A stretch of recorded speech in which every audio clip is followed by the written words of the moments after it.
govorimo o nepredstavljivosti zasledovanja idealov in doseganja visokih ciljev. Odločitve zaznamujejo naše življenje, naša življenja.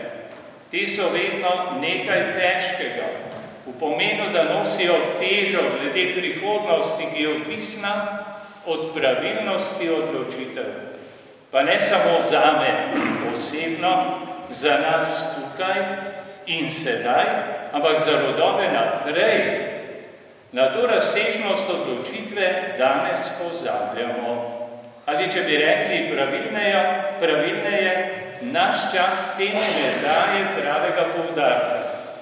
Kaj vse se lahko iz takega in tako neodgovornega pristopa k odločitvi kot nepopravljivo ali težko popravljivo izcimi, žal nikoli brez posledic.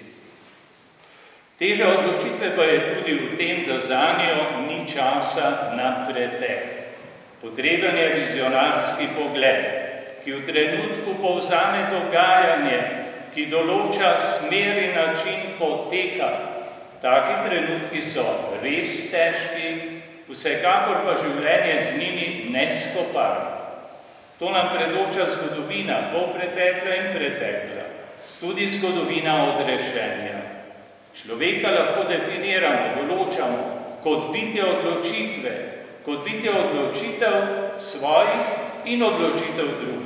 Kakšna odgovornost. Danes se soočamo z mnogimi odločitvami narejenimi pred 77 leti, pred 75 leti, pred 73 leti. Soočamo se tudi s tistimi, ki so jih naredili. Revolucionarna komunistična stran, protirevolucionarna stran vaških straž, domobranska stran, zopet revolucionarna komunistična stran in zavezniška stran, posebej angleška. Čas pa pokaže, kaj je prav, potrdi ali ovrže pravilnost ali nepravilnost. Zato ga zgodovina kot znanost tako upošteva. Iz časovne razdalje zasije objektivnost presojanja. Te odločitve nam danes poročajo. Quid agis, agas prudenter, et respice finem. Karkoli delaš, delaj modro in glej na konec.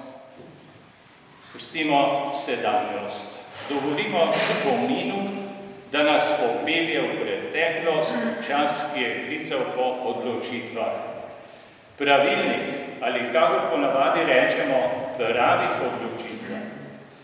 Vsem tistim, ki so te in take odločitve zmogli, se danes klanjamo in občudujoče zahvaljujemo. Naši slovenski učenci, prosite za nas. Šentjošt, Rovte, vrh svetih treh kraljev in imena mnogih drugih krajev po naši domovini Sloveniji izgovarjamo z velikim spoštovanjem, z vedno večjim